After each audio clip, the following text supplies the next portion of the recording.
Hello everyone, Jacob Gundy here, and welcome to my new series, TF2 News, or Gaming News. Something like that, I'll just rename it later.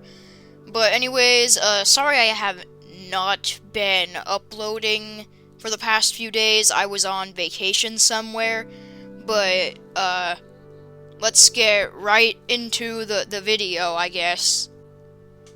So this is a little late, but we finally got a response from the TF2 team, and it was called the update on the Great Depression of 2019. So they officially address it as the Great Depression, which I find that funny.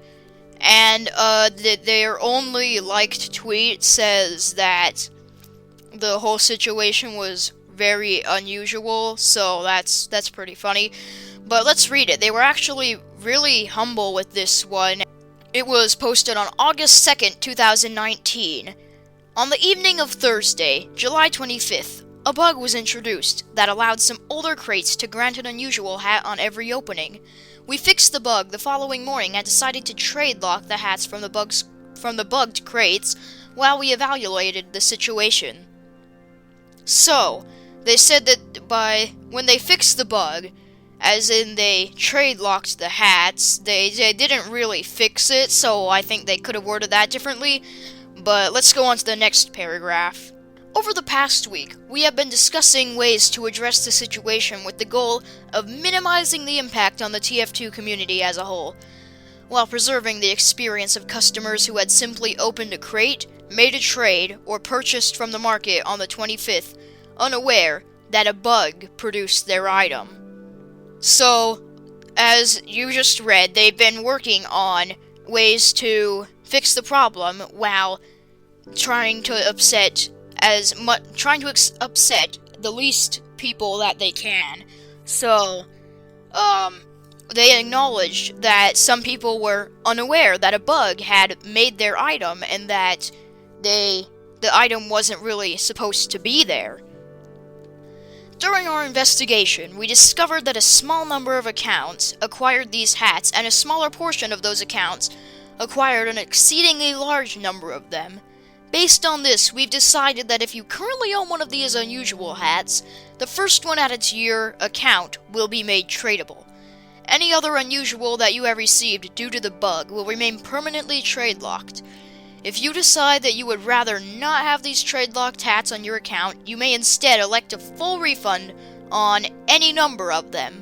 But they've decided to make the first hat that you got tradable so that it will not upset the people who bought the cheap unusuals to trade for, well, not cheap unusuals. They also said that if you were planning on trading and you didn't like the fact that you cannot trade the rest of the unusuals, they will allow you to refund them. So, I mean, that's kind of strange, I think. I mean, that's just in my opinion, but anyways, what do they have to say next? The number of unusual items being made tradable represents about 1 month of the regular unusual drop rate. So that explains why they made the first unusual that everyone got tradable, because you just read the paragraph. A few of you were concerned that you had done something wrong by opening a bugged crate and proceeded to delete your hats. While we appreciate the concern, you didn't do anything wrong, so hats from the bugged crates deleted before the tradable date will be restored to your accounts with the same restrictions described above. So, as you can see here, Valve took full responsibility for the bug. They even acknowledged that some people had thought something was wrong, and if they got banned, and they knew that some people deleted their hats because they might have gotten banned. So it appears here that they're restoring everyone's hats that they deleted to. So that's really nice, I think, because if I had known that I wouldn't get banned for keeping my hats, I wouldn't have deleted them. Not that I deleted anything, but just saying if I were one of those people. Item tradability, restoration, and refund support the refund support page will be made available in about a week's time. Refunds will be the full price paid for any hats, crates, or keys bought on the Steam Community Market or Manco store. We will post an update when the exact date becomes available. We apologize for the inconvenience of this incident, and we've added safeguards to prevent incidents like this in the future. So, I was kind of hoping they'd explain why this happened or something, but that would probably leak a lot of information that they do not want leaked. But that's really this whole article. They took full responsibility. They're giving us our unusuals back. They're making unusuals tradable. Now, as I said before in the previous video, I'm not an official trader or anything. I get it, like, I'm a trader to the TF... You know, whatever. So anyways, as I said before, I'm not an official trader. I'm not a big key trader or anything. I don't trade unusuals and stuff like that. So, I don't really know how people who trade a lot think about this. I'm sure that most people would think it was fine once they read that the tradable unusuals represent about 1 month of the regular unusual drop rate, but I mean, I don't know. You'd have to ask one of them if you know any, so I don't know any, but that's basically all this article has to say. So, next update.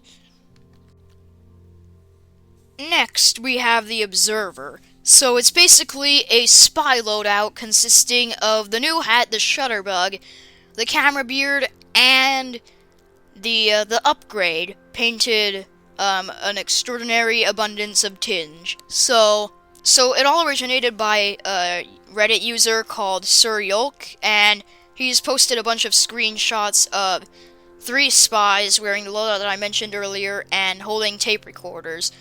In fact, someone even went as far as to make a group for it, and now it has 400-something members around there. But anyways, I think it's a really cool meme. I bought strange versions of all of those hats and the red tape recorder, so I could join in, but anyways,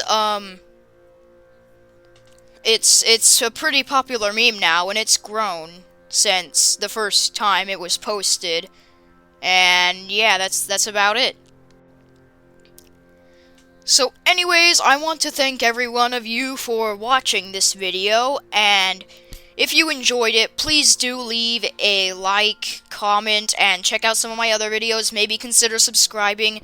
But remember to keep in touch for the next TF2 news video or gaming news. You know what? I'll name it once it's done. Just don't worry.